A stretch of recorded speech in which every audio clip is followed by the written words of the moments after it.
श्रीगणेशशारदा गुरुभ्यो नमः। श्रीवेदव्यासाय नमः। अच्छिद्रं हरिः ओम्। पर 1 सर्वान्वा येषोऽग्नौ कामान् प्रवेशयति योऽग्निनन्वाधाय व्रतमुपैति स यदनिष्ट्वा प्रयायाद अकामप्रीतायेनं कामानानुप्रयायुः अते च अवीर्यस्याद स जुहुयाद तुभ्यन्त अङ्गिरस्तमा विश्वासुक्षितय पृथक् अग्ने कामाय येमिर इति कामानेवास्मिन् ददाति। पर 2 कामप्रीदायेनं कामा अनुप्रयान्ति तेजस्वी वीर्यावान् भवति सन्ततिर्वा येषा यज्ञस्य योऽग्निनन्वाधाय व्रतमुपैति स युद्ध्वायति विच्चित्तिरेवास्य सा तं प्राञ्चमुद्धृत्य मनसोपतिष्ठते मनो वै प्रजापतिः प्राजापत्यो यज्ञः। पर 3 मनसैव यज्ञगं सन्दनोति भूरित्याह भूतो वै प्रजापतिः भूतिमेवोपैति विवायेष इन्द्रियेण वीर्येणर्ध्यते यस्याकिदाग्नेरग्निरपक्षायति यावच्चम्यया प्रविद्येद यदि तावदपक्षायेद तगुं संभरेद इदन्त एकं पर उद एकम्। पर 4 तृतीयेन ज्योतिषा संविशस्व संवेशनस्तनुवैचारुरेधि प्रिये देवानां परमे जनित्र इति ब्रह्मणैवैनगुं संभरति सैव तदप्रायश्चित्तिः यदि परस्तरामपक्षायेद अनुप्रयायावस्येद सो एव तदप्रायश्चित्तिः ओषधीर्वा एतस्य पशून्पय प्रविशति यस्य हविषे वत्सा अपाकृताधयन्ति। पर 5 तान् यद्दुह्याद यातयाम्ना हविषाय चेद यन्न दुह्याद यज्ञपरुरन्तर्याद वायव्यां यवागुन्निर्वपेद वायुर्वै पयसः प्रतापयिता स एवास्मै पय प्रतापयति पयो वा ओषधयः पयः पयसैवास्मै पयो वरुन्धे।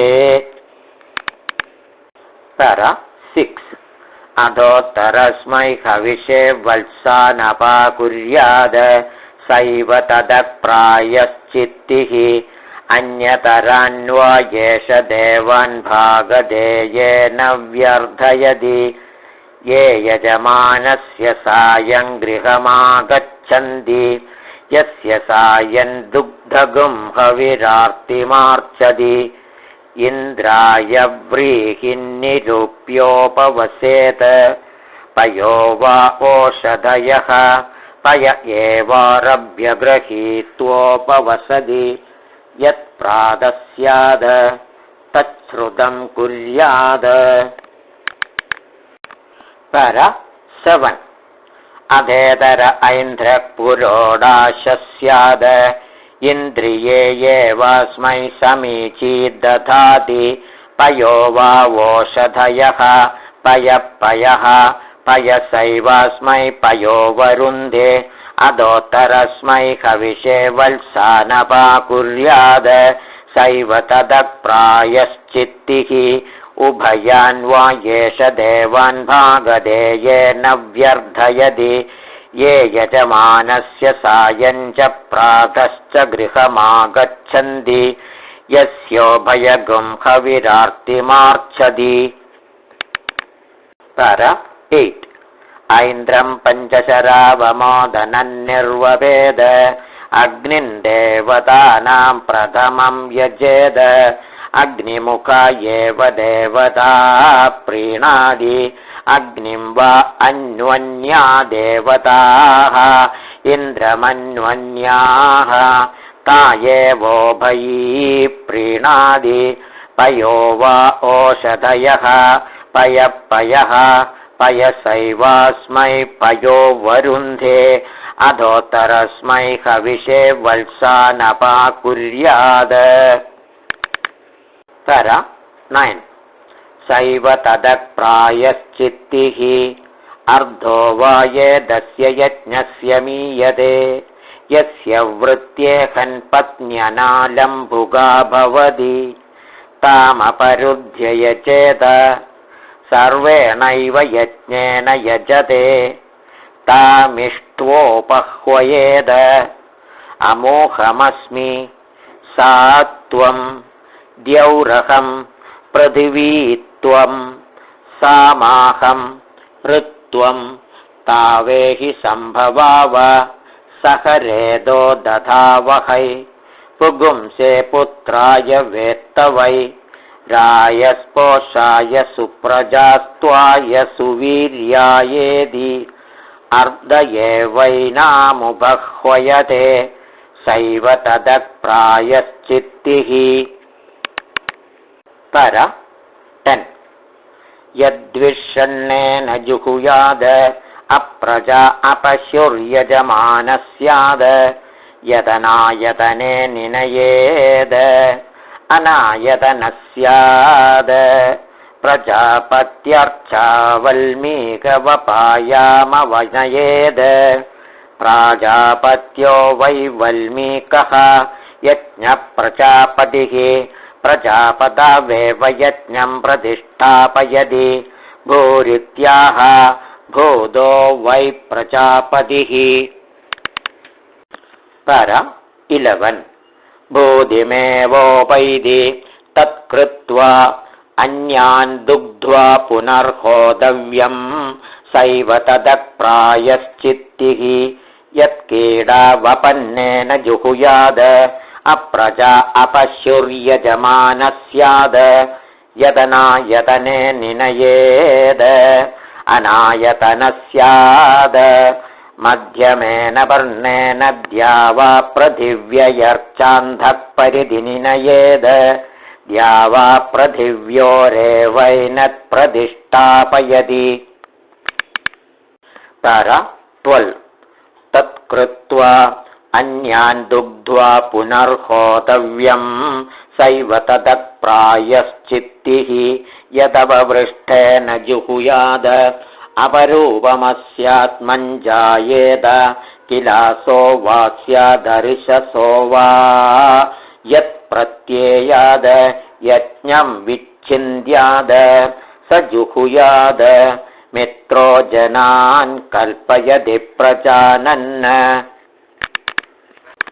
पर 13 मित्रोदाधार पृथिवीमुदध्यां मित्रकृष्टीरनिमिषाभिचष्टे सत्याय हव्यं कृतवज्जुहोतेति मित्रेणैवैनत्कल्पयति तत्कृत्वा अन्यान् दुग्ध्वा पुनर्होतव्यं सैव तदप्रायश्चित्तिः यत्पूर्वस्यामाहुत्यागुं हुदायामुत्तराहुदिस्कन्देद दिवाद्भिः पशुभिर्यजमानो व्यर्थ्येत यदुत्तरयाभिजुहुयाद पर 14 चतुष्पाद्भिः पशुभिर्यजमानो व्यर्थ्येत यत्र वेद्ध वनस्पते देवानां गुह्यानामानि तत्र हव्यानि गामयेदि वानस्पत्यर्चा समधिमादाय तूष्णीमेव पुनर्जुहुयाद वनस्पतिनैव यज्ञस्यार्ताञ्चानार्ताञ्चाहुदी विदाधार तत्कृत्वा अन्यान् दुग्ध्वा पुनर्होतव्यम् सैव ततः प्रायश्चित्तिः यत्पुरा प्रयाजेभ्यः प्राङङ्गारस्कन्धेद अध्वर्यवेद यजमानाय चागग्घु स्यात्। पर 15 यद्दक्षिणा ब्रह्मणे च यजमानाय चागग्घु स्यात् यत्प्रत्यहोत्रे च पत्न्यै च यजमानाय चागग्घु स्यात् यदुदङ् अग्निदे च पशुभ्यश्च यजमानाय चागग्घु स्यात् यदभिजुहुयाद रुद्रोऽस्य पशून् खादुकः स्यात् यन्नाभिजुहुयाद अशान्तप्रह्रियेत। पर 16 स्रुवस्य बुध्नेनाभिनिदध्याद मादमो मा यज्ञस्तमन्मा यजमानस्तमद नमस्ते अस्त्वायदे नमो रुद्रपरायदे नमो यत्र निशीदसि अमुम्माहि गुंसीरमुम्माहि गुंसीरदियेन स्कन्देद तं प्रहरेद सहस्रशृङ्गो वृषभो जातवेदाः स्तोमपृष्ठो कृतवान् सुप्रतीकः मानोहासीन्मेद्धितो नेत्वा जहामा गोपोषन्नो वीरपोषं च यच्छेदि ब्रह्मणैवैनं प्रहरति सैव ततः प्रायश्चित्तिः। पर 17 विवायेष इन्द्रियेण वीर्येणर्थ्यते यस्याहिताग्निरग्निर्मध्यमानो न जायते यत्रान्यं पश्येद तद आहृत्य होतव्यम् अग्नावेवास्याग्निहोत्रगं हुदं भवति यद्यन्यन्न विन्देद अजायागं होतव्यम् आग्नेयी वा एषा यदजा अग्नावेवास्याग्निहोत्रगं हुदं भवति। पर 18 अजस्यदुना स्नीयाद यदजस्यास्नीयाद यामेवाग्नावाहुदिं जुहुयाद तामद्याद तस्मादजस्य नाश्यम् यद्यजान्न विन्देद ब्राह्मणस्य दक्षिणे हस्ते होतव्यम् यशव अग्निर्वैश्वानरः यद्ब्राह्मणः अग्नावेवास्याग्निहोत्रगं हुदं भवति। पर 19 ब्राह्मणं तु वसत्यै नापरुन्ध्याद यद्ब्राह्मणं वसत्या अपरुन्ध्याद यस्मिन्नेवाग्नावाहुदिं जुहुयाद तं भागधेयेन व्यर्थयेद तस्माद् ब्राह्मणो वसत्यै नापरुध्यः यदि ब्राह्मणं न विन्देद दर्भस्तम्भे होतव्यम् अग्निवान् वै दर्भस्तम्भः अग्नावेवास्याग्निहोत्रगं हुदं भवति दर्भागस्तु दाध्यासीद। पर 20 यद्दर्भानध्यासीद यामेवाग्नावाहुदिं जुहुयाद तामध्यासीत तस्माद्दर्भानाध्यासितव्याः यदि दर्भान्न विन्देद अप्सु होतव्यम् आपो वै सर्वा देवताः देवतास्वेवास्याग्निहोत्रगं हुदं भवति आपस्तु न परिचक्षीत यतावत् परिचक्षीत पर 21 यामेवाप्स्वाहुतिं जुहुयाद तां परिचक्षीत तस्मादापो न परिचक्ष्याः मेध्या च वा येदस्यां मेध्या च तनुवौ सगुं सृज्यते यस्याकिदाग्नेरन्यैरग्निभिरग्नयः सगुं सृज्यन्ते अग्नये विविचये पुरोडाशमष्टाकपालन्निर्वपेद मेध्याञ्चैवास्या मेध्याञ्च तनुवौ व्यावर्तयति अग्नये व्रतपदये पुरोडाशमष्टाकपालन्निर्वपेद अग्निमेव व्रतपदिग्स्वेन भागदे येनोपधावति स एवैनं व्रतमालम्भयति पर 22 गर्भगस्रवन्तमगतमकः अग्निरिन्द्रस्तुष्टा बृहस्पतिः पृथिव्यामवचुश्चोदयितद नाभिप्राप्नोति निर्हृतिं पराचैः रेतो वा ये दद्वाजिनमाहिताग्नेः यदग्निहोत्रं तद्यस्रवेद रेदोऽस्य वाजिनग्स्रवेद गर्भगस्रवन्तमगतमकरित्याह रेद एवास्मिन्वाजिनं दधाति पर 23 अग्निरित्याह अग्निर्वैरेतोधाः रेत एव तद्धताति इन्द्र इत्याह इन्द्रियमेवास्मिन् ददाति त्वष्टेत्याह त्वष्टा वै पशूनां मिथुनानागुं रूपकृत रूपमेव पशुषु दधाति बृहस्पतिरित्याह ब्रह्म वै देवानां बृहस्पतिः ब्रह्मणैवास्मै प्रजा प्रजनयति पृथिव्यामवशुच्चोदयितदित्याह अस्यामेवैनत्प्रतिष्ठापयति नाभिप्राप्नोति निर्हृतिं पराचैरित्याह रक्षसामपहत्यै पर 24 या पुरस्तात् प्रसवन्ति उपरिष्टात् सर्वतश्चयाः ताभिरश्मिपवित्राभिः श्रद्धां यज्ञमारभे देवा गातुविदः गातुं यज्ञाय विन्दद मनसस्पतिना देवेन वादाध्यज्ञप्रयुज्यतां तृतीयस्यै दिवः गायत्र्या सोम आभृतः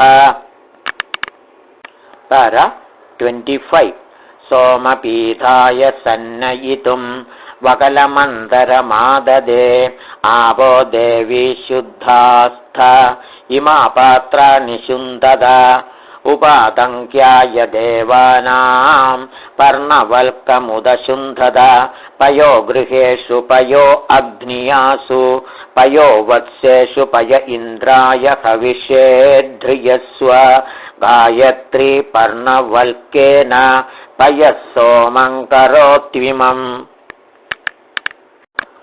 पर 26 अग्निं गृह्णामि सुरधं यो मयो भूः य उद्यन्तमारोहति सूर्यमह्ने आदित्यं ज्योतिषां ज्योतिरुत्तमं श्वो यज्ञाय रमदान् देवताभ्यः वसोन्रुद्रानादित्यान् इन्द्रेण सह देवताः तापूर्वक् परिगृह्णामि स्व आयतने मनीषया इमामूर्जं पञ्चदशीं ये प्रविष्टाः तान् देवान् परिगृह्णामि पूर्वः para 27 अग्निर्हव्यवाडिहतानावहदो पौर्णमासगं हविरिदमेषां मयि आमावास्यगं हविरिदमेषां मयि अन्धराग्नी पशवः देवसगं सदमागमन् तान् पूर्वः परिगृह्णामि स्व आयतने मनीषया इह प्रजा विश्वरूपारमन्दाम् अग्निं गृहपतिमभिसंवसानाः ताः पूर्वः परिगृह्णामि तर 28 स्व आयतने मनीषया इह पशवो विश्वरूपारमन्दाम् अग्निं गृहपतिमभिसंवसानाः तान् पूर्वः परिगृह्णामि स्व आयतने मनीषया अयं पितॄणामग्निः अवाढव्या पितृभ्य तं पूर्वः परिगृह्णामि अविशन्नः पितुङ्करद अजस्रन्त्वागुं सभापालाः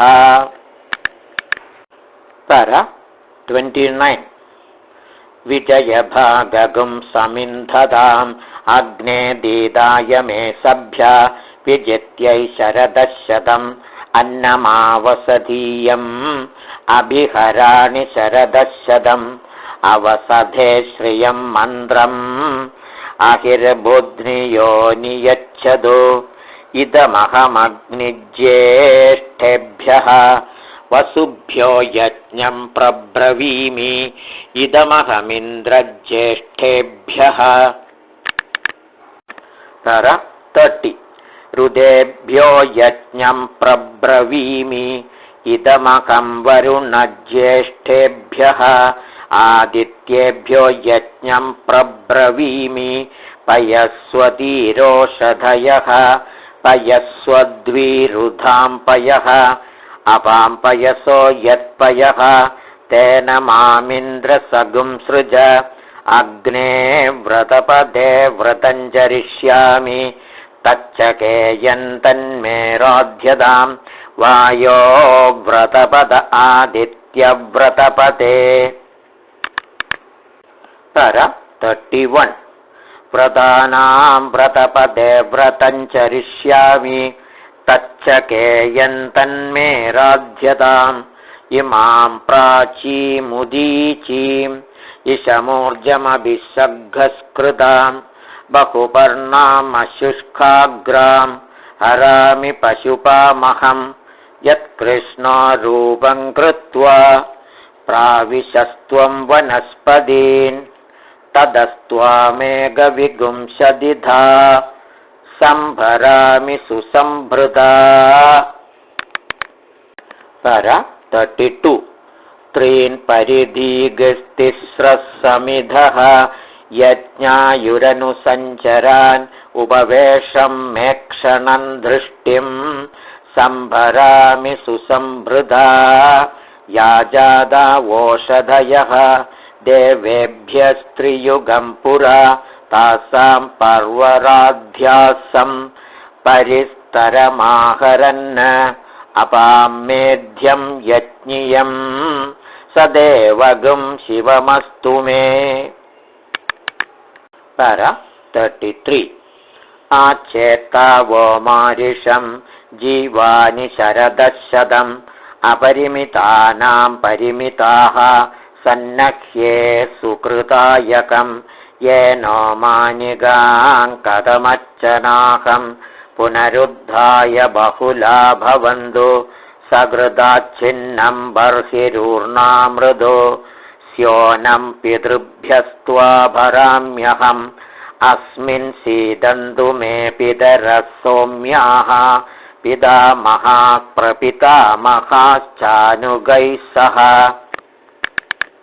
तर 34 त्रिवृत्पलाशेर्दर्भः इयान् प्रादेशसंमितः यज्ञे पवित्रं पोधृतमं पयोहव्यं करोतु मे इमौ प्राणापानौ यज्ञस्याङ्गानि सर्वशः आप्याययन्तौ सञ्चरतां पवित्रे हव्यशोधने पवित्रे स्थो वैष्णवी वायुर्वा मनसा पुनातु।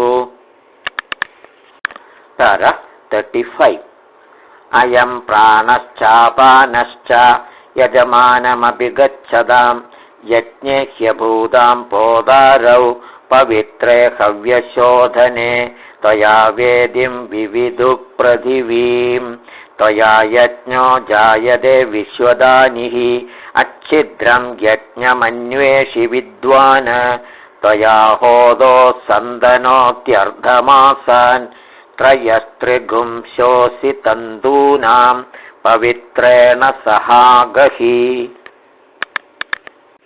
36 शिवे यगुं रज्जुरभिधानी अग्नियामुपसेवताम् अप्रस्रगुं साययज्ञस्य उके उपदधाम्यहं पशुभिः सन्नीदं बिभृताम् इन्द्राय श्रुदन्दधि उपवेशोऽसि यज्ञाय त्वां परिवेशमधारयन् इन्द्राय हविकृण्वन्तः शिवशक्मो भवासिनः। 37 अमृन्मयं देवपात्रं यज्ञस्यायुषि प्रयुज्यताम् तिरपवित्रमदिनीताः आपोद्धारयमादिगुः देवेन सवित्रोत्पूताः वसो सूर्यस्य रश्मिभिः गान्धोकपवित्रे रज्जुं सर्वपात्राणि शुन्धत एता आचरन्ति मधुमद्दुहानाः प्रजापतिर्यशसो विश्वरूपाः।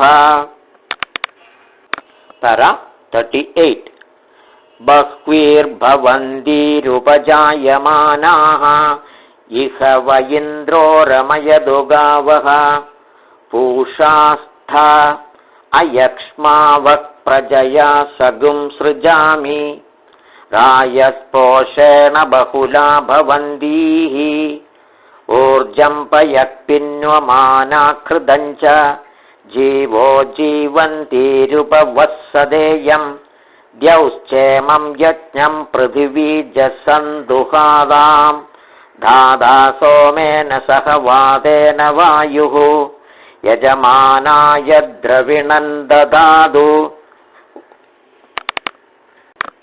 39 उत्सन्दुहन्ति कलशञ्च दुर्बिलम् इडान् देवीं मधुमदीगुं सुवर्विदम् तदिन्द्राग्निजिन्वदगुं सूनृतावत् तद्यजमानममृतत्वे दधातु कामधुक्षप्रणो ब्रूहि इन्द्राय हविरिन्द्रियम् अमुं यस्यान् देवानां मनुष्याणां पयोहिदं बहुदुग्धीन्द्राय देवेभ्यः हव्यमाप्यायतां पुनः। 40 वत्सेभ्यो मनुष्येभ्यः पुनर्दोहाय कल्पतां यज्ञस्य सन्ततिरसि यज्ञस्यात्वा सन्ततिमनुसन्तनोमि अधस्तमसि विष्णवे त्वा यज्ञायाभिदधाम्यहम् अद्भिररिक्रेण पात्रेण या पूजा परिशेरदे अयं पयः सोमं कृत्वा स्वां योनिमभिगच्छतु। 41 पन्नवल्कपवित्रं सौम्यः सोमाधिनिर्मितः इमौ पर्णं च दर्भं च देवानागुं हव्यशोधनौ प्रादर्वेषाय गोपाय विष्णो हव्यगुं हि रक्षसि उभावग्नि उपस्तृणते देवता उपवसन्तु मे अहं ग्राम्यानुपवसामि मह्यं गोपतये पशून् para 42 देवादेवेषु पराक्रमध्वं प्रथमाद्वितीयेषु द्वितीयास्तृतीयेषु त्रिरेकादशा इह मावद इदगुं शकेयं यदिदं करोमि आत्मा करोत्वात्मने इदं करिष्ये भेषजम् इदं मे विश्वभेषजा अश्विना प्रावतं युवम् इदमहगुं सेनया अभित्वर्यै तारा 43 मुखमपोहामि सूर्यज्योतिर्विभाहि महद इन्द्रियाय आप्यायतां कृतयोनिः अग्निर्हव्यानुमन्यताम् खमङ्क्ष्व त्वजमङ्क्ष्व स्वरूपं त्वा वसुवितं पशूनां तेजसा अग्नये जुष्टमभिकारयामि स्योनन्दे सदनं करोमि तारा 44 कृतस्य धारया सुषेवं कल्पयामि तस्मिन् सीतामृते प्रतिष्ठ व्रीहीणां मेधसुमनस्य मानः आर्द्रप्रधस्नुर्भुवस्य गोपाः श्रुत उष्णादिजनितामदीनां यस्त आत्मा पशुषु प्रविष्टः देवानां विष्टामनुयो विधस्ते आत्मन्वान् सोमकृतवान् हि भूत्वा देवान् गच्छ सुवर्विन्दयजमानाय मह्यम् इराभूति पृथिव्यैरसोमोत्क्रमीद para 45 देवा पितरो देवाः योऽहमस्मि ससन्यजे यस्यास्मिन् तमन्दरेमि स्वम इष्ठग् स्वन्दत्तं सम्पूर्तग् स्वग्श्रान्तं स्वगुंहुदं तस्य मोऽग्निरुपद्रष्टा वायुरुपश्रोता आदित्योऽनुख्याता द्यौपिता तारा 46 पृथिवी माता प्रजापतिर्बन्धुः येवास्मि ससन्यजे मा भेर्मा संविक्ता मात्वा किगुंसिषं मादे तेजोपक्रमीद भरदमुद्धरे मनुषिञ्च अवदानानि ते प्रत्यवदास्यामि नमस्ते अस्तु मामाहि गुंसीः यदवदानानि ते वद्यन् विलोमाकर्षमात्मनः तारा 47 आज्येन प्रत्यनक्ष्म्येन तत्त अप्यायतां पुनः अज्यायो यवमात्राद अव्याधात् कृत्यतामिदं मारूरुपामयज्ञस्य शुद्धगुं शिष्टमिदगुं हविः मनुना दृष्टां कृतपदीं मित्रावरुणसमीरिदां दक्षिणार्थादसंभिन्दन् अवद्याम्येकदोमुखाम्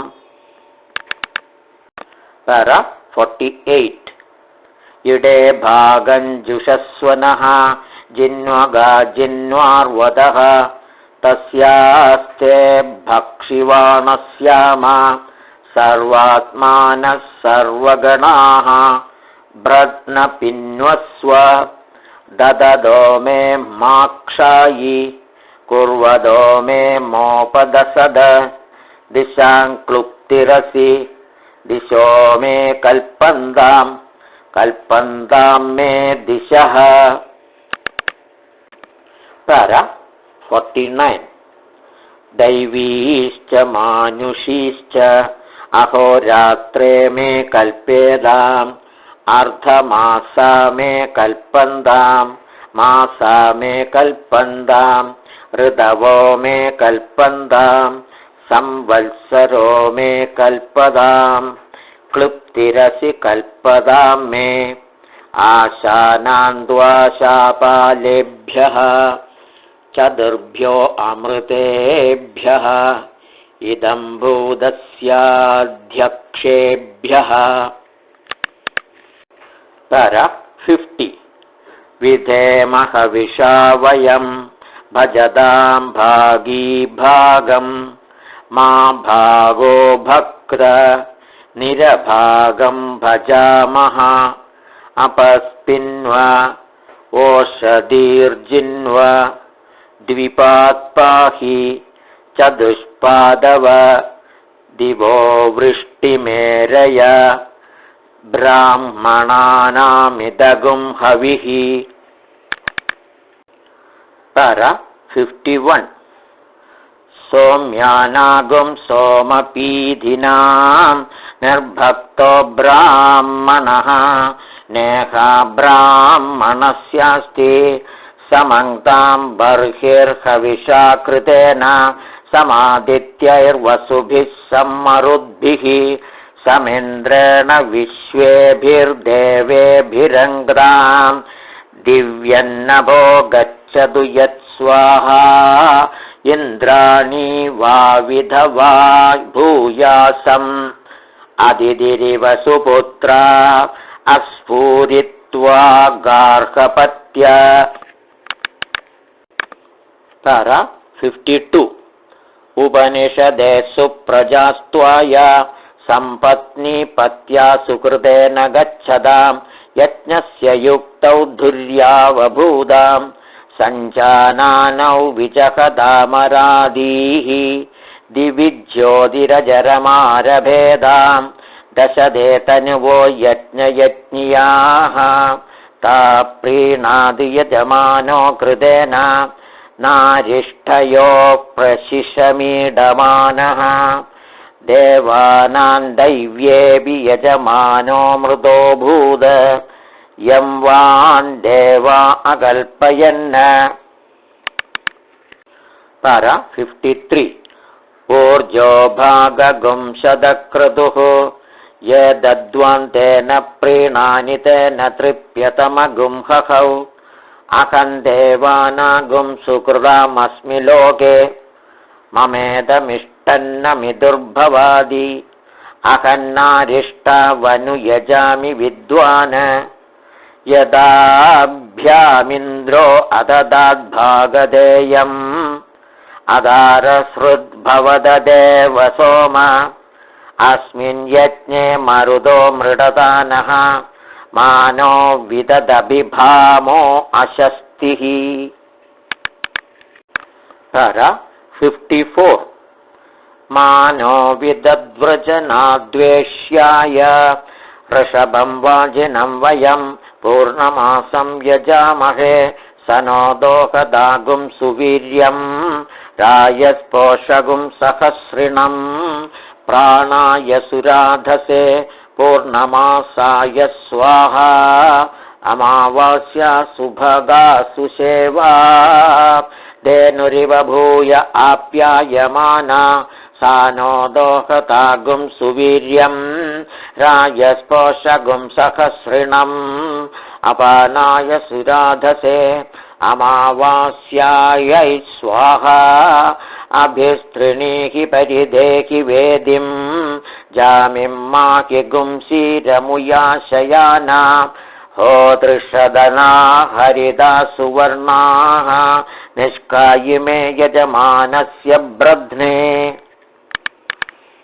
तर 55 परिस्तृणीद परिधत्ताग्निं परिहितोऽग्निर्यजमानं भुनक्तु अपागुं रस ओषधीनागुं सुवर्णः निष्कायिमे यजमानस्य सन्तु कामदुःखाः अमुत्रामुस्मिन् लोके भूपदे भुवनपदे महदो भूतस्य पदे ब्रह्माणं त्वा वृणीमहे अहं भूपतिरहं भुवनपतिः अहं मखदो भूतस्य पतिः।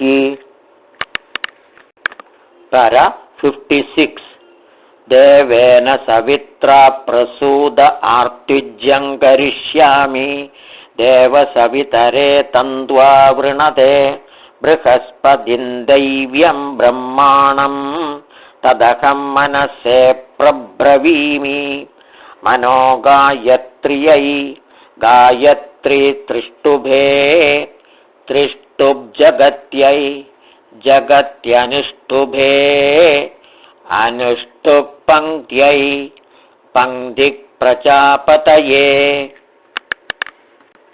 पर 57 प्रजापतिर्विश्वेभ्यो देवेभ्यः विश्वे देवा बृहस्पतये बृहस्पतिर्ब्रह्मणे ब्रह्मभूर्भुवः सुवः बृहस्पतिर्देवानां ब्रह्मा अहं मनुष्याणां बृहस्पते यज्ञं गोपाय इदं तस्मै हर्म्यं करोमि।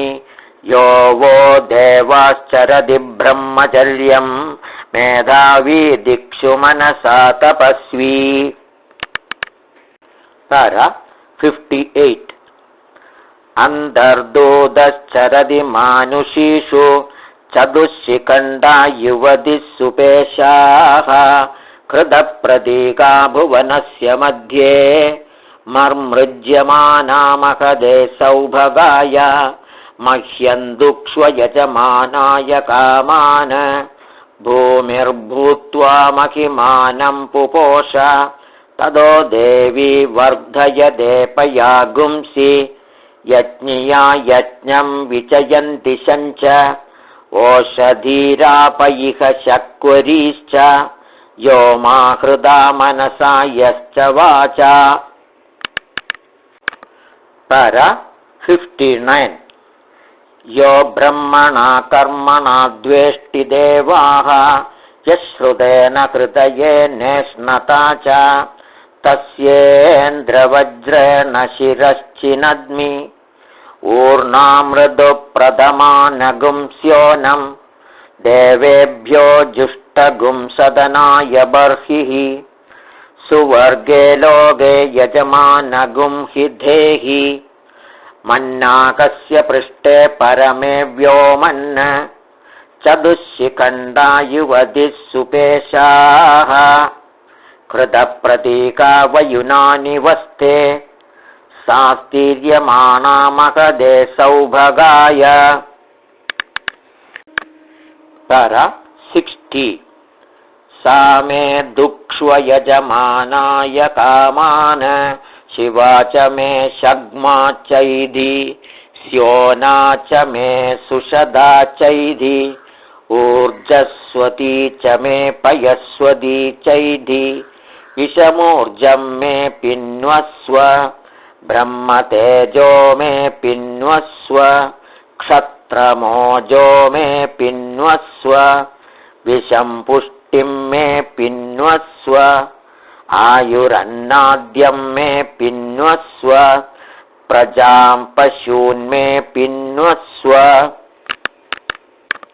पर 61 अस्मिन् यज्ञ उपभूय इन्नु मे अविक्षोभाय परिधीन् ददामि धर्ता धरुणो धरीयान् अग्निर्द्वेषागुंसि निरितोऽनुदादै विच्छिनत्मि विधृतिभ्यागुं सपत्नान् जातान् भ्रातृव्यान् ये जनिष्यमाणाः विशोयन्द्राभ्यां विधमाम्येनान् अहगुं स्वानामुत्तमोऽसानि देवाः विशोयन्द्रेऽनुदमाने अरादिं विश्वं पाप्मानममतिन्दुर्मरायुम्। पर 62 सीदन्ती देवी सुकृतस्य लोके धृतिस्थो विधृति स्वधृति प्राणान्मयि धारयदं प्रजां मयि धारयदं पशून्मयि धारयदम् अयं प्रस्तर उभयस्य धर्ता धर्ता प्रयाजानामुतानूयाजानां सदाधारसमिधो विश्वरूपाः तस्मिन् सृचो अध्यासादयामि आरोहपदो जुहुदेवयानान्। तारा 63 यत्र श्रयप्रथमजाये पुराणाः हिरण्यपक्षाजिरासंभृताङ्गा वहासिमासु कृदां यत्र लोकाः अवाहम्बाद उपभृदा सपत्नान् जादान् भ्रातृव्यान् ये जनिष्यमाणाः दोहैयज्ञगुं सुदुःखामिव धेनुम् अहमुत्तरो भूयासम् अधरे मत्सपत्नाः यो मा वाचा मनसा दुर्मरायुः हृदा रात्रीयादभिदासदग्ने। तारा 64 इदमस्य चित्तमधरं ध्रुवायाः अहमुत्तरो भूयासम् अधरे मत्सपत्नाः ऋषभोऽसि शाक्वरः कृताचीनागुंसूनुः प्रियेण नाम्ना प्रिये सदसि सीद स्यो नो मे सीद सुषध पृथिव्याम् प्रधयि प्रचया पशुभिः सुवर्गे लोके दिवि सीद पृथिव्यामन्तरिक्षे अहमुत्तरो भूयासम्। तारा 65 अधरे मत्सपत्नाः इयगुंस्तालीघृतस्य पूर्णा अच्छिन्नपया शतधार उत्सः मारुतेन शर्मणा दैव्येन यज्ञोऽसि सर्वदश्रुतः सर्वतो मां भूतं भविष्यच्छ्रयदां शतं मे सन्त्वाशिषः सहस्रं मे सन्तु सूनृताः इरावदी पशुमतीः प्रजापतिरसि सर्वदश्रुतः। तारा 66 सर्वतो मां भूतं भविष्यच्छ्रयदां शतं मे सन्त्वाशिषः सहस्रं मे सन्तु सूनृताः इरावदी पशुमतीः इदमिन्द्रियममृतं वीर्यम् अनेनेन्द्राय पशवो चिकित्सन् तेन देवा अवतोपमाम् इहेषमूर्जं यशस्सह ओजस्सनेयं श्रुतं मयि श्रयदां यत्पृथिवीमचरत्तत्प्रविष्टम्। तारा 67 येनासिञ्जद्बलमिन्द्रे प्रजापतिः इदन्तच्चक्रं मधुवाजिनीवद येनोपरिष्टा दधिनोन्महेन्द्रं दधिमान्धिनोदु अयं वेद पृथिवीमन्वविन्दद गुहा सतीं गहने गह्वरेषु स विन्दतु यजमानाय लोकम् अच्छिद्रं यज्ञं भूरिकर्मा करोतु अयं यज्ञः समसमद्धविष्मान् ऋजासाम्ना यजुषा देवताभिः। तारा 68 तेन लोकान् सूर्यवतो जयेम इन्द्रस्य सख्यममृतत्वमस्यां यो न कनीय इह कामयादै अस्मिन् यज्ञे यजमानाय मह्यम् अपदमिन्द्राग्नी भुवनान्नुदेदाम् अहं प्रजां वीरवतीं विधेय अग्ने वाजजिद वाजन्द्वा सरिष्यन्दं वाजञ्जेष्यन्दं वाजिनं वाजजिदम्। तारा 69 वाजजित्यायै सम्मार्ज्मि अग्निमन्नादमन्नाद्याय उपहूतोऽध्यौपिता उपमान्ध्यौ पिताह्वयदाम् अग्निराग्नीध्राद आयुषे वर्चसे जीवा त्वयि पुण्याय उपहूदा पृथिवी मादा उपमां मादा पृथिवी ह्वयदाम् अग्निराग्नीध्राद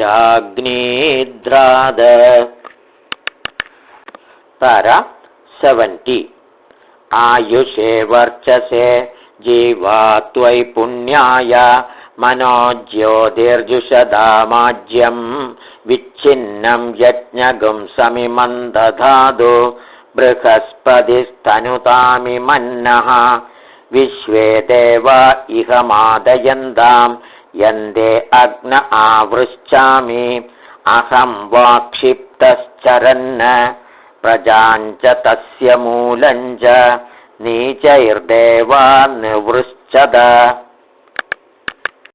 पर 71 अग्नेयो नोऽभिदासति समानो यश्च निष्ट्यः इत्मस्येव प्रक्षायतः मादस्योच्छेषि किञ्चन यो मां द्वेष्टि जातवेदः यञ्चाहं द्वेष्मि यच्छ मां सर्वागुस्थानग्ने सन्तः याक्षाहं द्वेष्मि ये च माम् अग्ने वाजजित वाचन्द्वा सस्रुवागुंसम् पर 72 वाजञ्जिगिवागुंसं वाजिनं वाजजितं वाजजित्यायै सम्मार्ज्मि अग्निमन्नादमन्नाद्याय वेदिर्बर्हिः श्रुतगुं हविः इत्मः परिधयः सृचः आज्यं यज्ञऋजो यजुः याज्याश्च वषट्काराः सम्मे सन्नतयो नमन्ताम् इत्मसन्नहने हुदे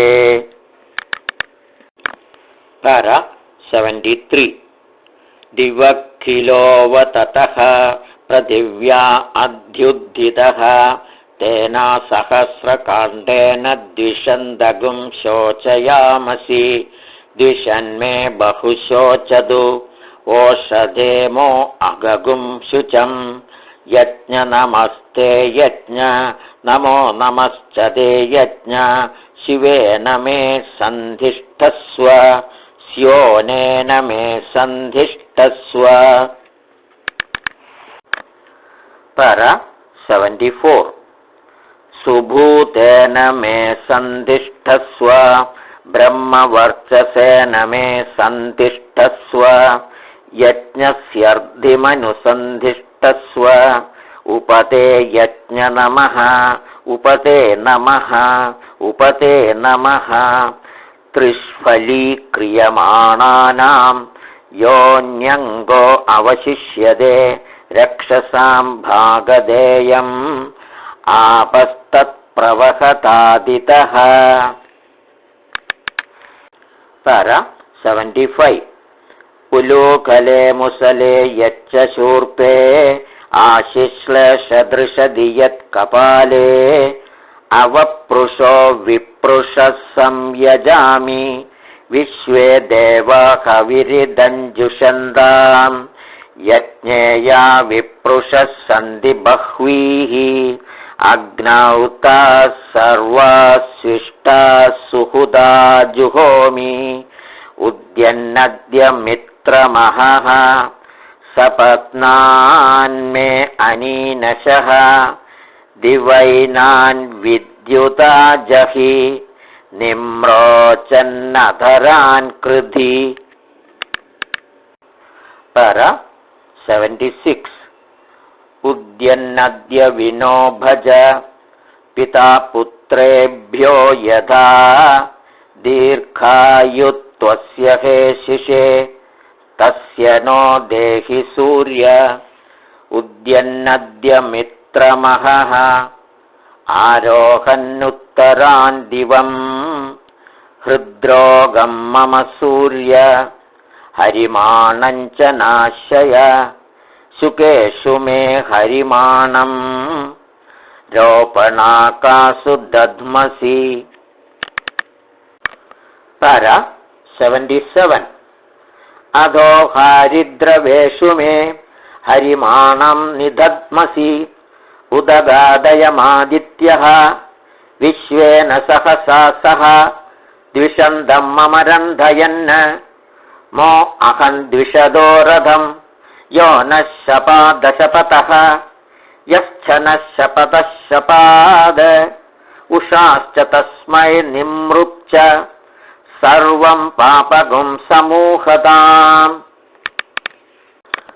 पारा 78 यो नः सपत्नो योरणः मर्तोऽभिदासति देवाः इत्मस्येव प्रक्षायतः मादस्योच्चेषि किञ्चन अवसृष्टः परापत शरो ब्रह्मसगुंसितः गच्छामित्रान् प्रविश महिषां कञ्चनोच्छिषः। पारा 79 सक्षेदं पश्य विदरर्परिदं पश्य नागेतं पश्य रमदिक्पनिष्ठा हृदं वरिष्ठम् अमृतायान्याहुः सूर्यो वरिष्ठो अक्षभिर्विभाति अनुद्यावा पृथिवी देवपुत्रे दीक्षासि तपसो योनिः तपसो बिब्रह्मणो योनिः। पारा 80 ब्रह्मासि क्षत्रस्य योनिः क्षत्रमस्यर्थस्य योनिः हृदमसि भूरारभे श्रद्धां मनसा दीक्षां तपसा विश्वस्य भुवनस्याधिपत्नीं सर्वे कामा यजमानस्य सन्धु वादं प्राणं मनसान्वारभामहे प्रजापतिं यो भुवनस्य गोपाः स नो मृत्योस्त्रायतां पात्वगुंहसः। पारा 81 ज्योग्जीवाजरामशीमहि इन्द्रशाक्वरगायत्रीं प्रपद्ये तां देयुनच्मि इन्द्रशाक्वरतृष्टुभं प्रपद्ये तां देयुनच्मि इन्द्रशाक्वरजगदीं प्रपद्ये तां देयुनच्मि इन्द्रशाक्वरानुष्टुभं प्रपद्ये तां देयुनच्मि इन्द्रशाक्वरपङ्क्तिं प्रपद्ये। पारा 82 तां देयुनच्मि आहन् दीक्षामरुहमृतस्य पत्नीं गायत्रेण छन्दसा ब्रह्मणा च हृदगं सत्येधायि सत्यमृदेधायि ऋतं च मे सत्यं च भूतां ज्योतिरभुवगुं सुवरगमं सुवर्गं लोकन्नागस्य पृष्ठं ब्रध्नस्य विष्टपमगमं पृथिवी दीक्षा।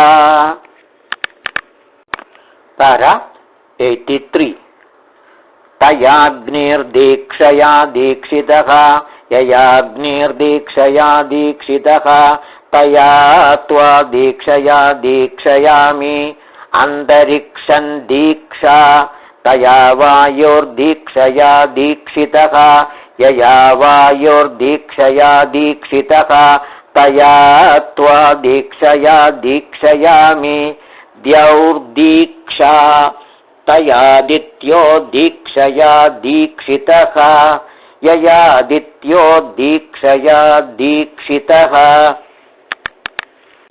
पारा 84 तया त्वा दीक्षया दीक्षयामि दिशो दीक्षा तया चन्द्रमा दीक्षया दीक्षितः यया चन्द्रमा दीक्षया दीक्षितः तया त्वा दीक्षया दीक्षयामि आपो दीक्षा तया वरुणो राजा दीक्षया दीक्षितः यया वरुणो राजा दीक्षया दीक्षितः तया त्वा दीक्षया दीक्षयामि ओषधयो दीक्षा। तारा 85.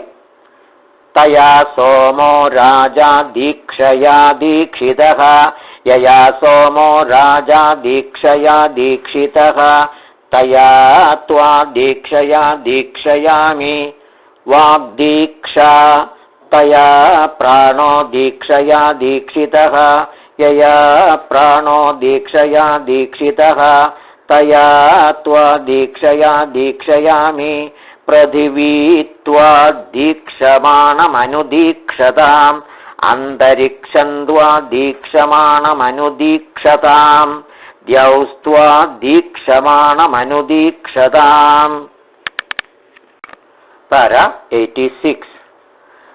दिशस्त्वा दीक्षमाणमनुदीक्षन्ताम् आपस्त्वा दीक्षमाणमनुदीक्षन्ताम् ओषधयस्त्वा दीक्षमाणमनुदीक्षन्ताम् वाक्त्वा दीक्षमाणमनुदीक्षताम् रचस्त्वा दीक्षमाणमनुदीक्षन्ताम् सामानित्वा दीक्षमाणमनुदीक्षन्ताम् यजुगुंषित्वा दीक्षमाणमनुदीक्षन्ताम् अहश्च रात्रिश्च कृषिश्च वृष्टिश्च तिषिश्चापचितिश्च.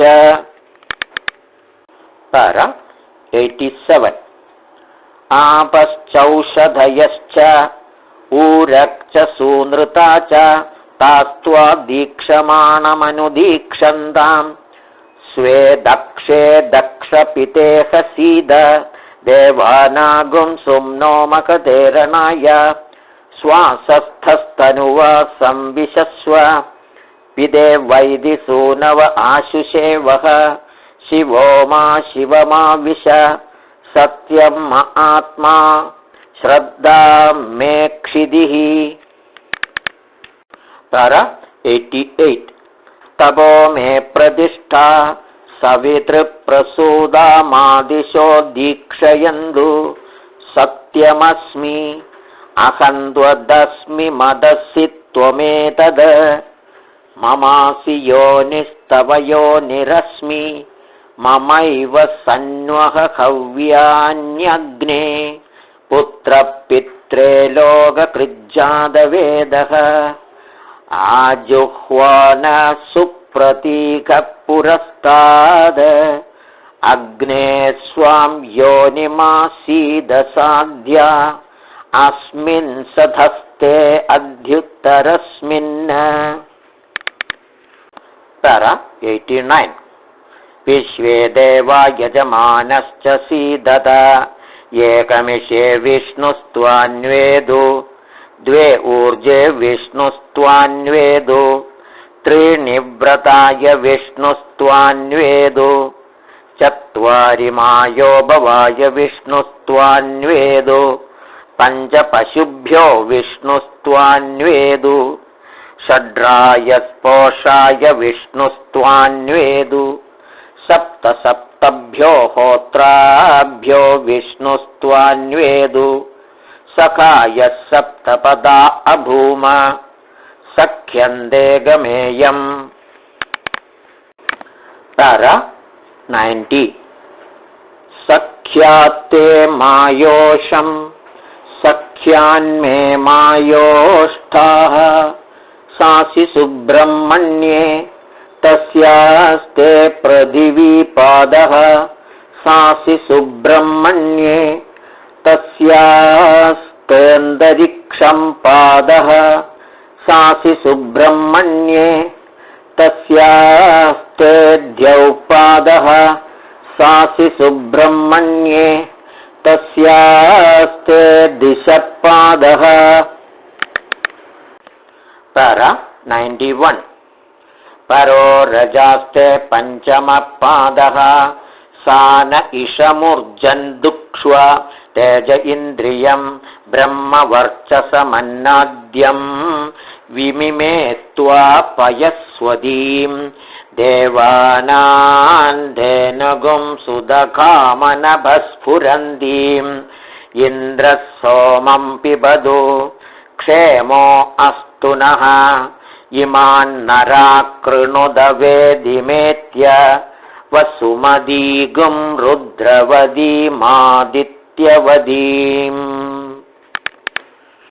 para 92 वरिषुमन्दिवः नाभा पृथिव्याः यथायं यजमानो नरिष्येद देवस्य सविदुःसवे चतुष्शिखण्डा युवतिः सुपेशाः कृतप्रतीका भुवनस्य मध्ये तस्यागुं सुपर्णावधियौ निविष्टौ तयोर्देवानामधिभागधेयम् अपजन्यं भयन्नुद अपचक्राणि वर्तय गृहगुं सोमस्य गच्छदम् न वा उवेतन्म्रियसे नरिष्यसि देवागुम् इदेशिपदिभिः सुगेभिः यत्र यन्ति सुकृतो नाभिदुष्कृतः तत्र त्वा देवः सविता दधातु। पर 93 यदस्य पारे रजसः शुक्रं ज्योतिरजायद तन्न पर्षदधिद्विषः अग्ने वैश्वानरः स्वाहा यस्माद्भीषावाशिष्ठाः तदो नो अभयं कृधि प्रजाभ्यः सर्वाभ्यो मृड नमो रुद्राय मीढुषे यस्माद्भीषाण्यशदः तदो नो अभयं कृधि। पर 94 प्रजाभ्यः सर्वाभ्यो मृड नमो रुद्राय मीढुषे उदस्रतिष्ठप्रतिष्ठमारिषः मेमं यज्ञं यजमानं च रीरिषः सुवर्गे लोके यजमानगुं हि देहि सन्नयेदिद्युपदे सञ्चतुष्पदे यस्माद्भीषावे पिष्ठाः फलायुष्ठाः समञ्जास्थाः तदो नो अभयं कृधि प्रजाभ्यः सर्वाभ्यो मृड नमो रुद्राय मीढुषे।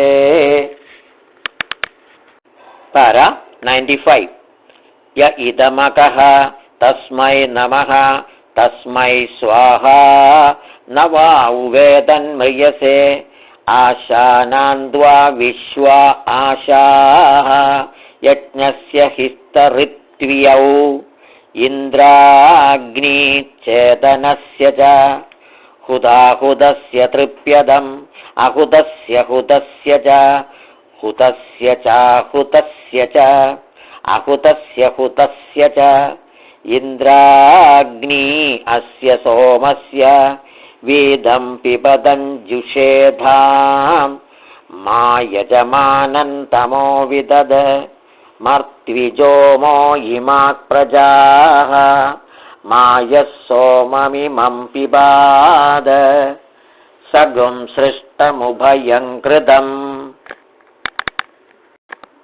पर 96 अनागसस्त्वा वयम् इन्द्रेण प्रेषिता उप वायुष्टे अस्त्वगुं शभूः मित्रस्ते अस्त्वगुं शभूः वरुणस्ते अस्त्वगुं शभूः अपाङ्क्षया ऋतस्य गर्भाः भुवनस्य गोपाश्येन अधिधयः पर्वतानाङ्गकुभः प्रयुतो न पातारः वग्नुनेन्द्रगुंह्वयद घोषेणामि वागुंश्चातयद। पर 97 युक्तास्तवहद देवाग्रावाण इन्दुरिन्द्र इत्यवादिषुः ऐन्द्रमचुच्यवुः परमस्या परावतः आस्मात्सधस्ताद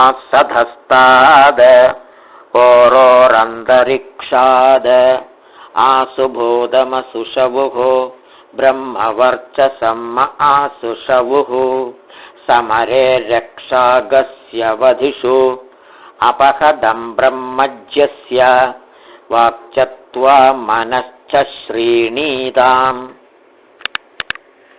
पर 98 प्राणश्चत्वापानश्च श्रीणीदां चक्षुश्चत्वा श्रोत्रञ्च श्रीणीदां दक्षश्चत्वा बलञ्च श्रीणीदाम् ओजश्चत्वा सहश्च श्रीणीदाम् आयुश्चत्वा जरा च श्रीणीदाम् आत्मा चत्वा तनुश्च श्रीणीदाम् श्रुतोऽसि श्रुतं कृतः श्रुतायत्वा श्रुतेभ्यस्त्वा यमिन्द्रमाहुर्वरुणं यमाहुः यं मित्रमाहुर्यमु सत्यमाहुः। para 99 यो देवानां देवतमस्तपोजाः तस्मै त्वा तेभ्यस्त्वा मयित्यदिन्द्रियं महद मयि दक्षो मयि क्रतुः मयि धायि सुवीर्यं तिषुघर्मो विभातु मे आकूत्या मनसा सह विराजाज्यो दिशा सह यज्ञेन पयसा सह तस्य दोहमशीमहि। पर 100 तस्य सुम्नमशीमहि तस्य भक्षमशीमहि वाग्जुषाणा सोमस्य तृप्यदु मित्रो जनान् प्रसमित्र यस्मान्न जातः परो अन्यो अस्ति य आविवेश भुवनानि विश्वा प्रजापतिः प्रजया संविधानः त्रीणि ज्योतिगुंषि सचते स षोडशी येष ब्रह्माय ऋत्वियः इन्द्रो नाम श्रुतो गणे। पर 101 प्रदेमहे विददेशगुंसिषगुं हरी यऋत्वियः प्रदेवन्वे वनुषो हर्यदं मदम् इन्द्रो नाम घृधन्नयः हरिभिश्चारुसेचते श्रुतो गण आत्वा विशन्तु हरिवर्पसङ्गिरः इन्द्राधिपदेधिपदिस्थोन्देवानामसि अधिपतिं माम् आयुष्मन्दं वर्चस्वन्दं मनुष्येषु कुरु। पर 102 इन्द्रश्च साम्राड्वरुणश्च राजा तौ ते भक्षं चक्रदुरग्रयेतं तयोरनुभक्षं भक्षयामि वाग्जुषाणा सोमस्य तृप्यदु प्रजापतिर्विश्वकर्मा तस्य मनोदेवं यज्ञेन राध्यासम् अर्धेका अस्य जहितः अवसानपदेवसानं मे विन्द नमो रुद्राय वास्तोष्पतये आयने विद्रवणे। पर 103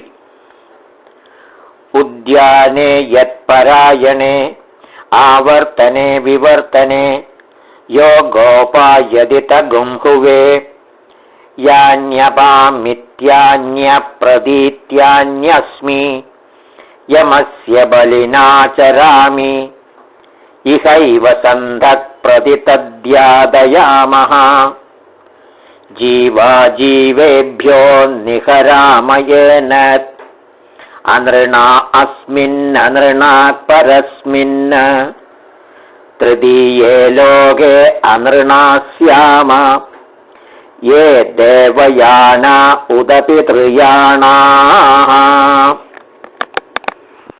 पर 104 सर्वान् पदो अनृणा आक्षीयेम इदमूनुश्रेयो वसानमागन्म शिवेनोऽद्या वा पृथिवी उभे इमे गोमद्धनवदश्ववदूर्जस्वद सुवीरा वीरैरनुसञ्चरेम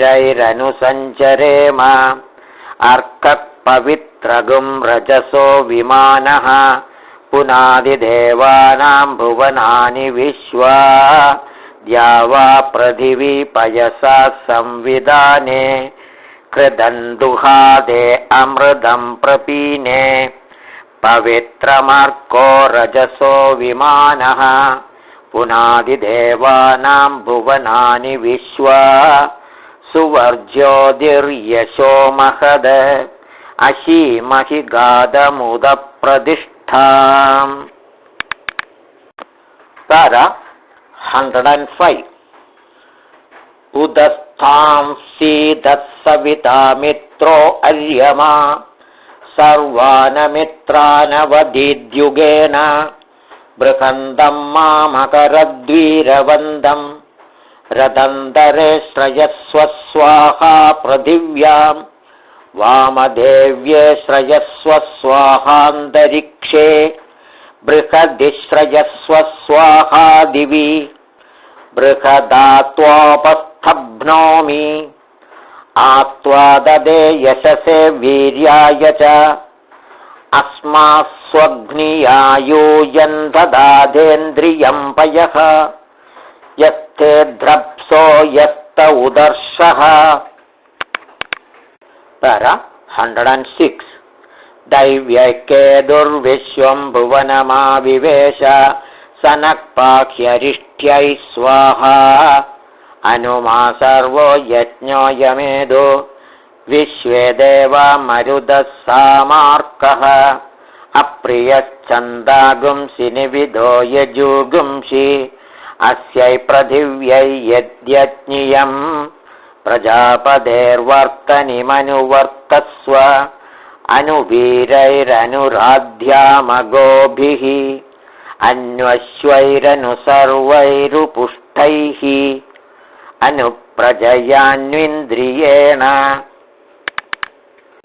107.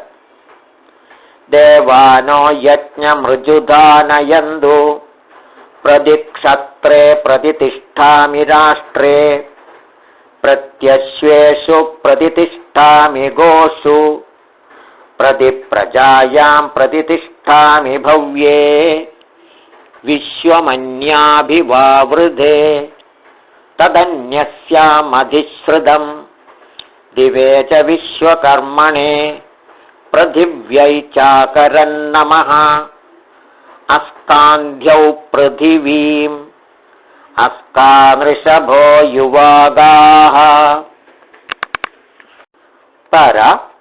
108.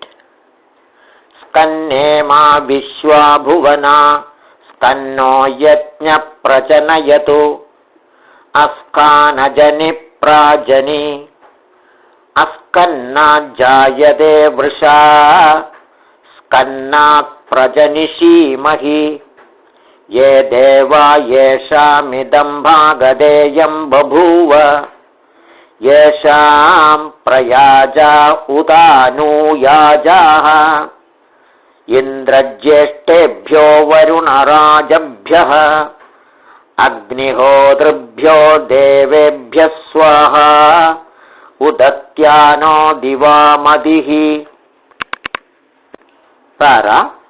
109.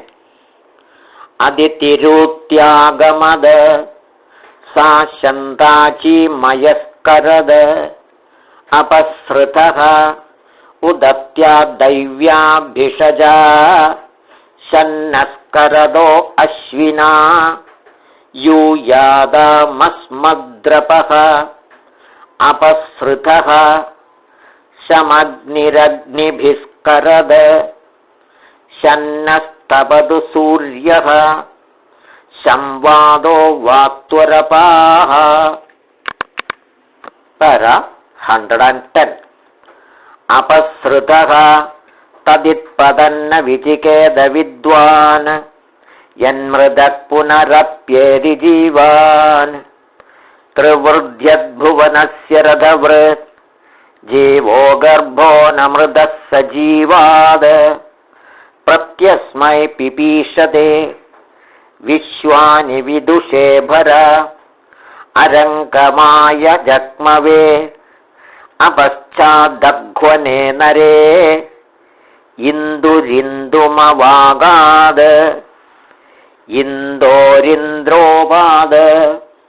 തസ്യ the ഇന്ദ്രവിന്ദ്രപീതസ്യ മധുമതഃ ഉപഹുതസ്യോപഹുതോ ഭക്ഷയാമി.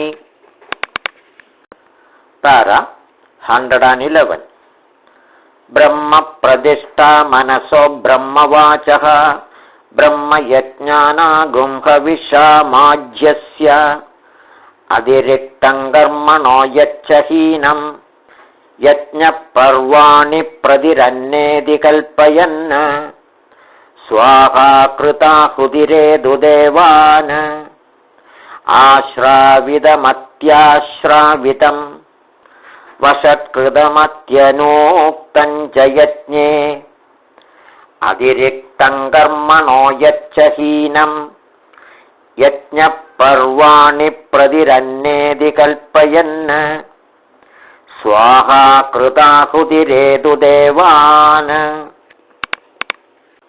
Thara 112.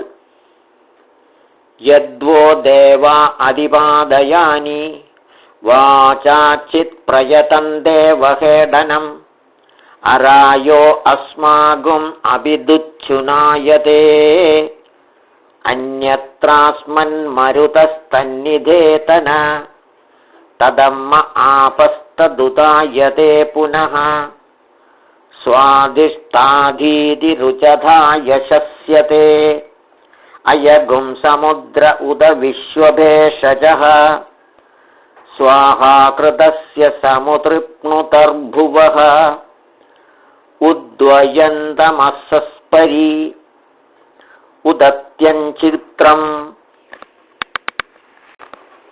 സാര 113.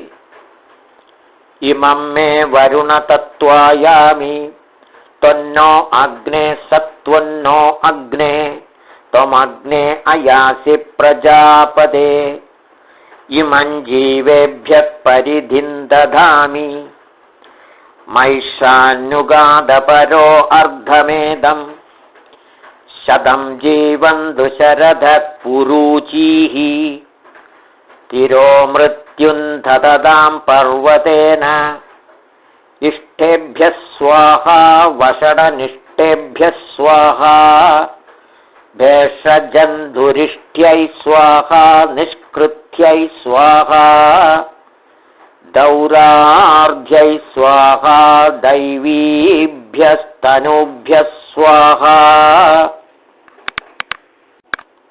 Thara 114.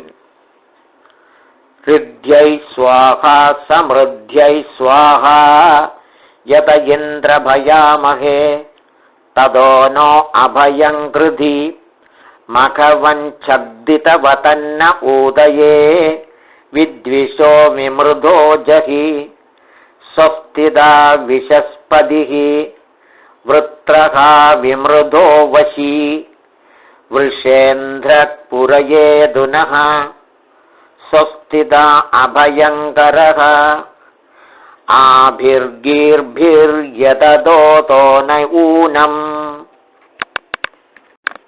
Thara 115.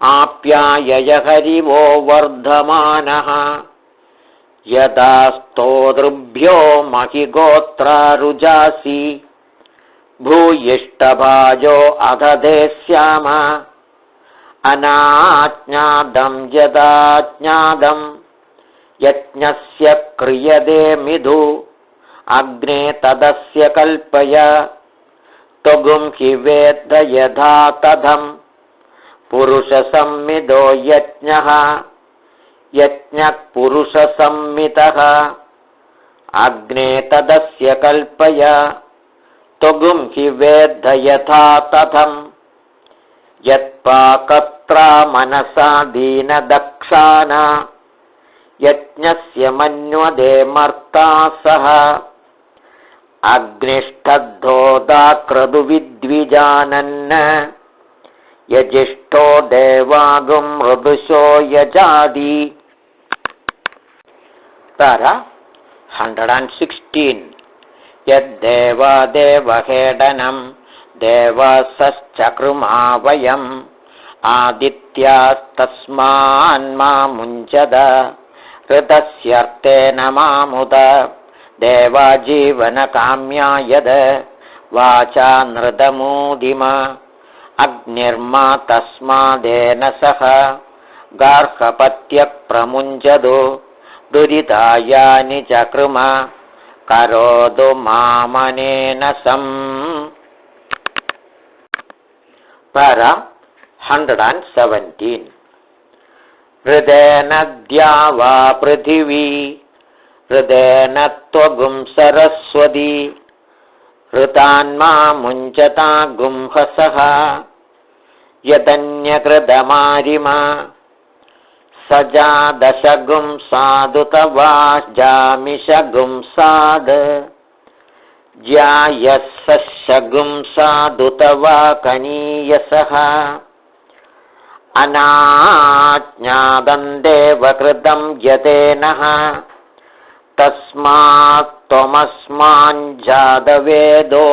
मुमुग्धि यद्वाजायन्मनसा बाहुभ्यामूरुभ्यामष्टिवद्भ्याम्.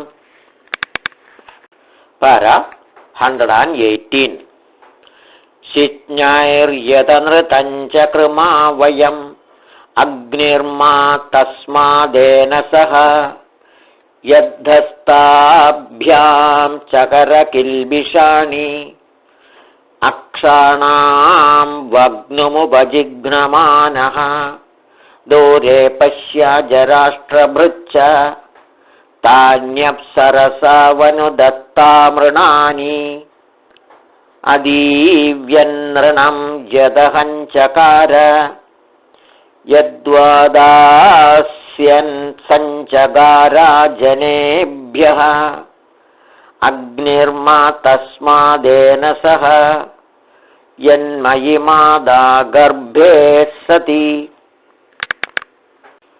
Para 119. येनश्चकार यत्पिता अग्निर्मा तस्मादेन सह यथा पिपेष मातरं पितरं पुत्रः प्रमुदिदोधयन् अहिगुंसितौ पितरौ मया तदग्ने अनृणो भवामि यदन्तरिक्षं पृथिवीमुदद्याम् यन्मातरं पितरं वाजिहिगुंसिम अग्निर्मा तस्मादेन सह यदा शसा निशसा यत्पराशसा. Para 120. यदेनश्चक्रुमानूतनं यत्पुराणम् अग्निर्मा तस्मादेन सह अधिक्रामामि दुरिदं यदेनः जगामिरिप्रं परमे सधस्ते यत्र यन्ति सुकृतो नापि दुष्कृतः तमारोहामि सुकृतान्नुलोकम् त्रिदे देवा अमृजतैददेनः त्रिदयेदन्मनुष्येषु मामृजे तदो मायादि किञ्चिदानशे अग्निर्मा तस्मादेन सह. Para 121. गार्हपत्यप्रमुञ्चदो दुरितायानि चकृम करोतु मामनेन सम् दिविजादा अप्सुजादाः या जादा ओषधीभ्यः अधो या अग्निच आपः तानः शुन्धन्तु शुन्धनीः यदा वो नक्तन् दुरितञ्च राम यद्वादिवा नोदनं यत्पुराणं हिरण्यवर्णास्तद उत्पुनीतनः इमं मे वरुण तत्त्वायामि त्वन्नो अग्ने सत्त्वन्नो अग्ने त्वमग्ने अयासि। पर 122 यत्ते ग्रावुन्नाचिच्युदुः सोमराजन्न प्रियाण्यङ्गानि स्वधिदा परोगुंषि तत्सन्धत्स्वाज्येनोदवर्धयस्व अनागसो अधमित्संक्षयेम। यत्ते ग्रावा बाहुच्युतो अचुच्यवुः नरो यत्ते दुदुहुर्दक्षिणेन तत्त आप्यायतान्तत्ते निष्ठ्यायतान्देव सोम। यत्ते त्वजं बिभिदुर्यच्च योनिं यथा स्थानात् प्रच्युदो वेनसित्मना।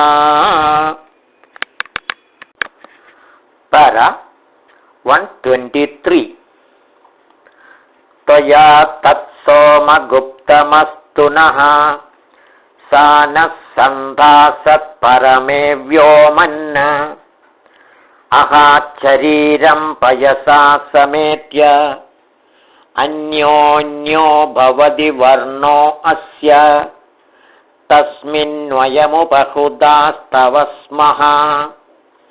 आनो भज सदसि विश्वरूपे नृचक्षा सोम उदशुश्रुगस्तु मानो विहासीद्गिर आवृणानः अनागास्तनुवो वावृधानः आनो रूपं वहतु जायमानः।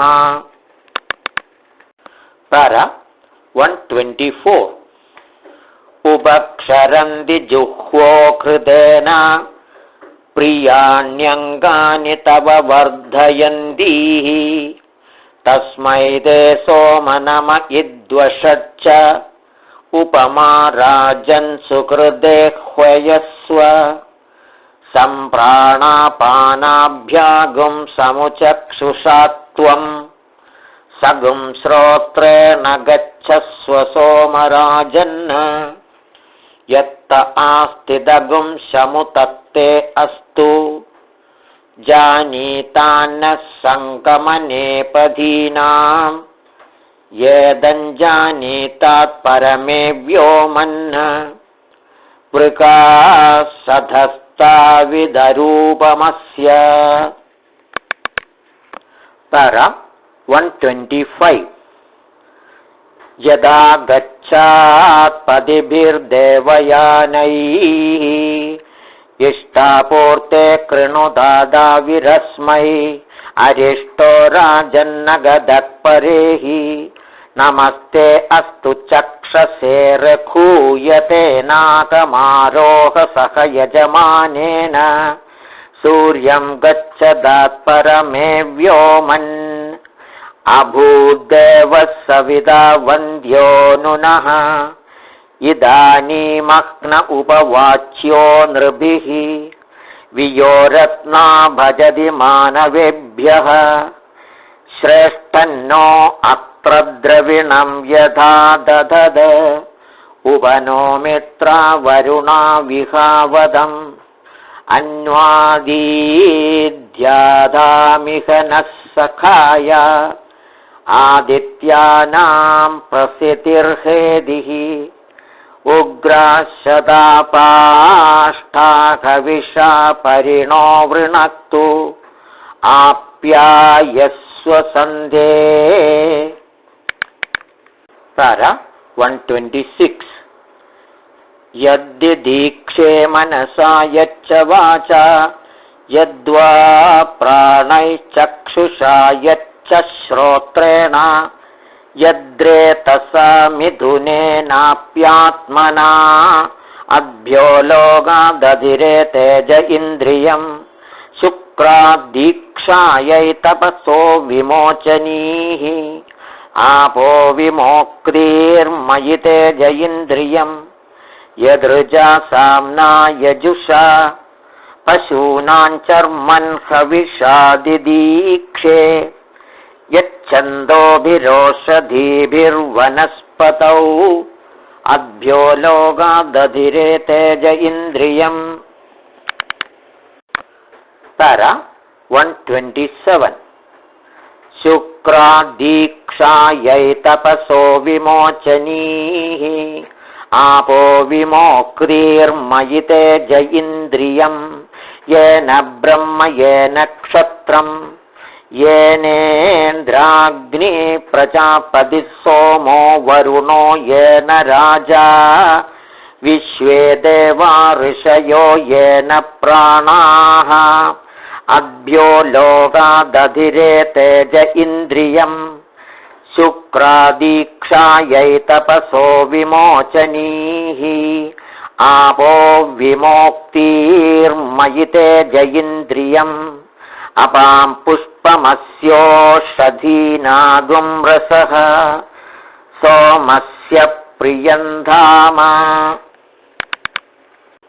para 128 अग्ने प्रियतमगुं हविस्वाहा अपां पुष्पमस्योषधीनागुं रसः सोमस्य प्रियन्धाम इन्द्रस्य प्रियतमगुं हविस्वाहा अपां पुष्पमस्योषधीनागुं रसः सोमस्य प्रियन्धाम विशेषान् देवानां प्रियतमगुं हविस्वाहा वयगुं सोमव्रते तव मनस्तनूषु पिप्रतः प्रजावन्दो अशीमहि.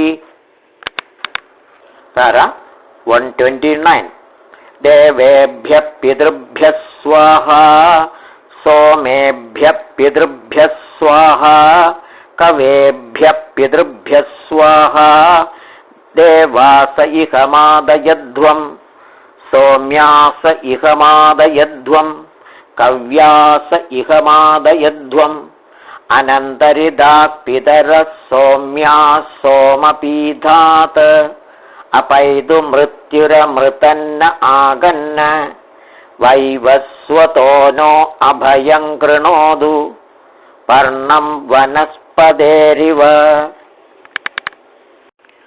para 130 अभिनशीयतागुं रयिः सचतान्न शचीपतिः परं मृत्यो अनुपरेहि पन्थाम् यस्ते स्वइतरो देवयानाद् चक्षुष्मदे शृण्वते ते ब्रवीमि मानः प्रजागुं रीरिषो मोदवीरान् इदमूनु श्रेयो वसानमागन्म यद्गोजिद्धनजिदश्वदिद्यत् पर्णं वनस्पतेरिव अभिनशीयतागुं रयिः सचतान्न शचीपतिः. हरिः ओम्.